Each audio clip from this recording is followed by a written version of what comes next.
University of Michigan. I want to talk about everything, but let's start specifically, Justin. 300%? What do you make of this? Okay, well, he actually mentioned a possible exemption for companies that manufacture here in the United States. How would that create a better iPhone? It's that you turn up in the Oval Office with just the right gaudy object and you make sure that it's made of 24-karat gold. President Donald Trump has shocked markets once again. This time, he has hinted at tariffs on semiconductors as high as 300%, possibly starting next week. Economists have called the idea bananas, even crazy. But beyond the headline, there's a bigger story. Are these tariffs just political theater, or do they mark the rise of something far more dangerous? Crony capitalism, where political loyalty matters more than innovation. The tariff proposal. Trump first floated a 100% tariff, then casually suggested 200 or even 300%. That kind of policy shift without clear explanation is alarming. In earlier tariff rounds, he exempted laptops and smartphones because Americans would notice price hikes immediately. Under the same logic, a chip inside a laptop could be tariff-free, but the same chip imported separately could face a crushing tax. This inconsistency suggests the tariffs are not part of a carefully designed plan. Instead, they look like a political move to pressure companies to bring manufacturing to the U.S., without any real roadmap to get there. Short-term economic impact. Semiconductors are everywhere, in phones, cars, medical devices, AI servers, even household appliances. Raising tariffs to 300% would ripple across the economy. For consumers, it means higher prices on everyday electronics and vehicles. For businesses, it means higher costs, tighter margins, and tough choices. Pass costs to buyers, absorb losses, or shift supply chains at great expense. For U.S. competitiveness, it risks putting American firms at a disadvantage while Europe and Canada, not facing such tariffs, gain ground. Tariffs this high are not a scalpel, they are a hammer, and hammers often break more than they fix. From protectionism to crony capitalism. Trump's style of governing is less about setting clear rules for markets and more about managing the economy company by company. Recently, he pressured Intel to replace its CEO and even hinted that the government might buy a major stake in the firm. This is not traditional pro-business policy. It's a shift toward crony capitalism, a system where companies succeed not because they innovate, but because they stay on the president's good side. The most important business strategy becomes lobbying Washington instead of building better products. When the rules of the game depend on personal connections, the economy stops rewarding talent and efficiency. Instead, it rewards political access. Historical and international contrast. This is a sharp break from Republican tradition. Ronald Reagan believed no one person was wise enough to decide which companies should win or lose. Markets would decide, with government only providing a safety net. Trump, by contrast, is inserting presidential power directly into business decisions, making him perhaps the most anti-Reagan Republican president of our time. Meanwhile, look north to Canada. Prime Minister Mark Carney is also reshaping his economy, but through structured investment in defense, energy, and minerals, paired with alliances in Europe. His approach is strategic and long-term, but he does not dictate outcomes for specific firms. The contrast is striking. Trump relies on tariffs and personal influence. Carney relies on planning and partnerships, long-term risks for American capitalism. In the short run, the U.S. economy will not collapse over a tariff threat. Companies like Apple and Nvidia still employ thousands of skilled engineers. Innovation pipelines won't dry up overnight. But the danger is in the long game. If firms conclude that lobbying matters more than R&D, resources shift away from innovation. Over years, this erodes competitiveness. The U.S. could lose its technological edge precisely when semiconductors, AI, and clean energy define global leadership. History shows what happens when crony capitalism takes root. Growth slows, inequality widens, and future generations are poorer than they could have been. That is the true cost. Not immediate recession, but lost potential. Conclusion. Trump's threat of a 300% tariff on semiconductors may sound outrageous, maybe even unserious. But the real risk is the mindset behind it. If America moves from a market-driven system to one where political loyalty decides winners and losers, the damage will outlast any single tariff. This debate is not just about chips.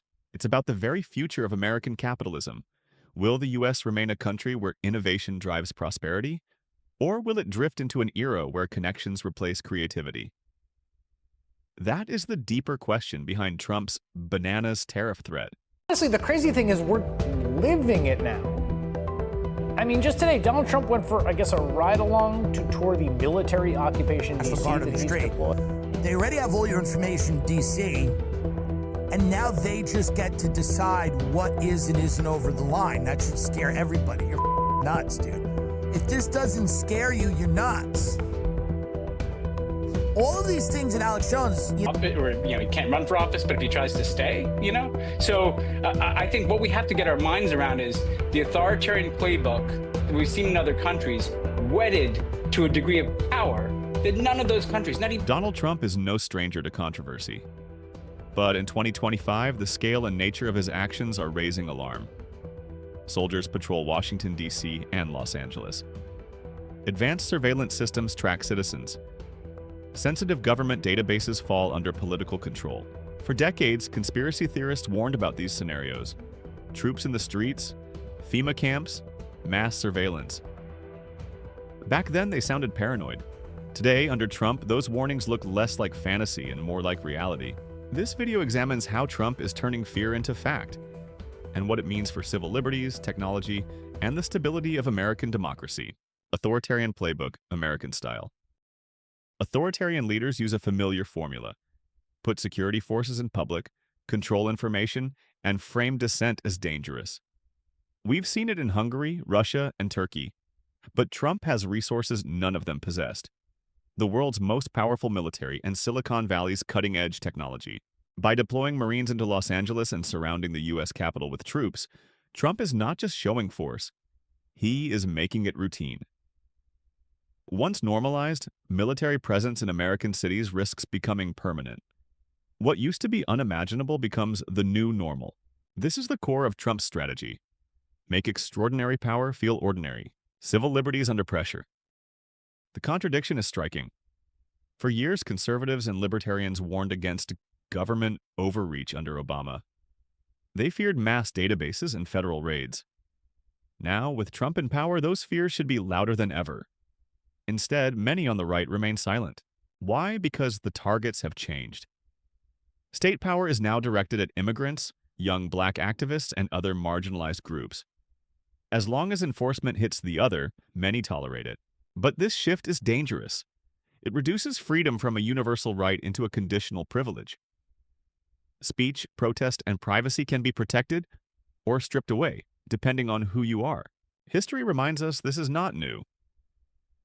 Black communities faced surveillance and violent repression during Jim Crow and again during recent protests.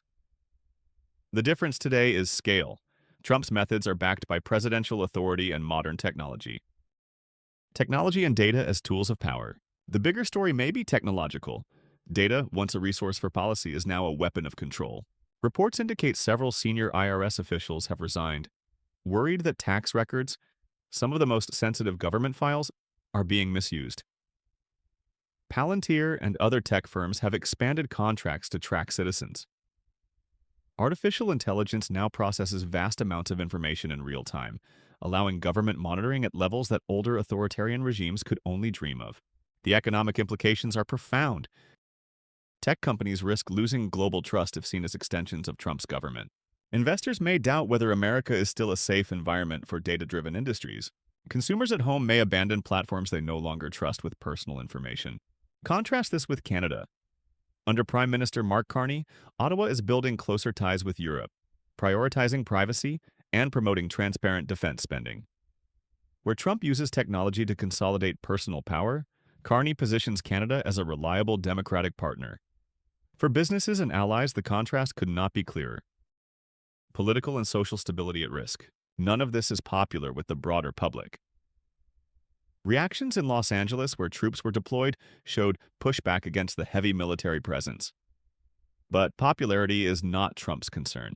He plays to his loyal base, presenting himself as the only leader strong enough to protect them. The risk is long-term damage. When agencies like ICE act as partisan militias, trust between government and society collapses. Protests are more likely and divisions deepen. And once troops are embedded in the Capitol, will they ever leave? If military patrols remain even after Trump's term, America would resemble what scholars call an illiberal democracy. Elections still occur, but real power is tightly controlled by one leader and his apparatus. Canada as counterpoint. Trump's America is not moving in isolation. Right next door, Canada under Carney is charting a different course. By investing in democratic institutions, protecting data privacy, and forging new defense ties with Europe, Canada presents a sharp contrast. This matters internationally. Global partners must choose trust a U.S. where technology and power are centralized in one man, or a Canada aligning with democratic norms. In trade, security, and tech investment, the gap is becoming visible. Conclusion. In 2025, America faces a paradox. The conspiracy theories of the past, troops in the streets, mass surveillance, government suppression, were once dismissed as wild imagination. Under Trump, they are happening in real time. The consequences reach far beyond politics. Civil liberties are shrinking. Technology is being repurposed for control. Social stability is fraying, and globally, allies are noticing the shift. The central question is whether Americans accept this new normal or resist it before democracy slides further. Because what was once feared as conspiracy is now the lived reality of a nation, with profound consequences for freedom, technology, and America's place in the world.